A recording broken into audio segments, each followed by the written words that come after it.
పూర్వకాలం వెళ్ళిపోతే, ఇప్పుడు మొదటి శతాబ్దానికి వెళ్ళిపోతే అప్పటికి ప్రింట్ మీడియా లేదండి. అప్పటికి ప్రింట్ మీడియా లేదు. ఇలా ప్రింటింగ్ మిషన్తో మనకు బైబిల్ ప్రింట్ అయ్యి మన చేతిలో లేదు. అప్పట్లో వాళ్ళు ఏదైనా వర్తమానం అందించాలంటే వాళ్ళు ఏం చేసేవాళ్ళంటే లెటర్ రాసేవాళ్ళు అనమాట.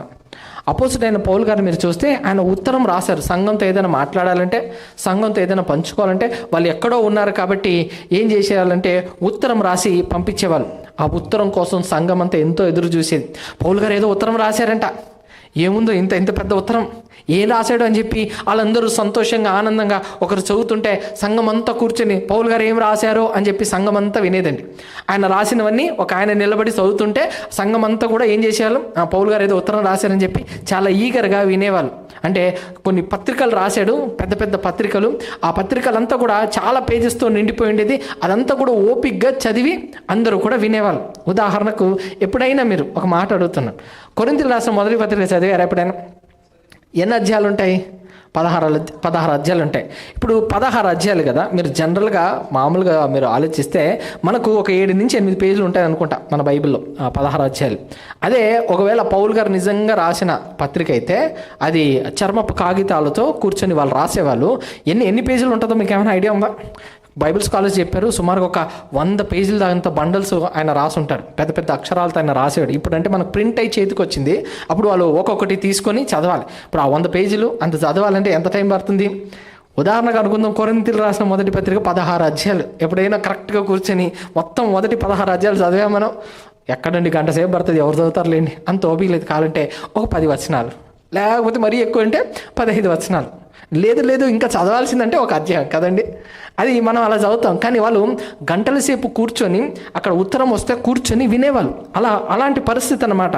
ఆ రోజుల్లో గంటల సేపు పట్టేది కూర్చొని వినేవాళ్ళు, అలా ఉండేది. కానీ దాని తర్వాత కాలంలో ప్రింటింగ్ మిషన్స్ వచ్చాయి. ప్రింటింగ్ మిషన్స్ వచ్చాక ప్రింట్ మీడియా వచ్చిన తర్వాత బైబిల్ని ప్రింట్ చేశారు, మన ముందుకు తీసుకొచ్చారు, బాగానే ఉంది. దాని తర్వాత టెలివిజన్ మీడియా వచ్చింది, టీవీ మీడియా వచ్చినప్పుడు ప్రారంభంలో ఏమండి గంట సేపు దేవుని వాక్యము వినిపించేవాళ్ళండి, గంట సేపు దాకా దేవుని వాక్యము అందించేవాళ్ళు. తర్వాత రానైన కాలంలో టెలివిజన్ మీడియా కాస్త కొంచెం పబ్లిక్ అయ్యి బాగా ఫేమస్ అయిన పరిస్థితికి వచ్చేసరికి అందరికీ స్లాట్స్ అరగంటే, అందులో 28 నిమిషాలే. కాబట్టి సేవకులు ఏం చేసేవాళ్ళంటే 20 నిమిషాలు వాక్యం చెప్పేటోళ్ళు, మిగతా 8 నిమిషాలు ఏం చేసేవాళ్ళంటే ప్రార్థన, ప్రమోషన్స్, అడ్వర్టైజ్మెంట్స్ ఇవన్నీ కూడా ఇచ్చుకునేవారు. వాళ్ళకున్న స్లాట్ అంటే 25 నిమిషాలు.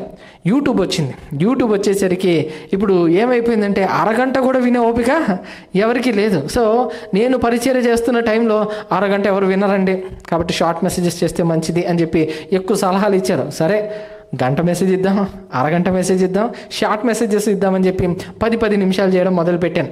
సరే 10 నిమిషాలు కూడా అయిపోయింది. ఇప్పుడు ట్రెండ్ ఏంటంటే ట్రెండ్ మారిపోయింది. ఏంటి ఇప్పుడు ట్రెండ్? రీల్స్ వచ్చాయి. ఇప్పుడు ఆ 10 నిమిషాలు కూడా చూడడానికి ఎవరికి ఓపిక లేదు. రీల్స్ ఎంత ఉంటుంది? 59 సెకండ్స్. చూసారా ఎక్కడి నుంచి ఎక్కడికి వచ్చాం? కొన్ని గంటల ప్రసంగం వినే టైం నుంచి అరగంటకు వచ్చాం, అరగంట వినే టైం నుంచి ఎక్కడికి వచ్చాం? 10 నిమిషాలకు వచ్చాం. 10 నిమిషాల నుంచి ఇప్పుడు ఎక్కడికి వచ్చాం?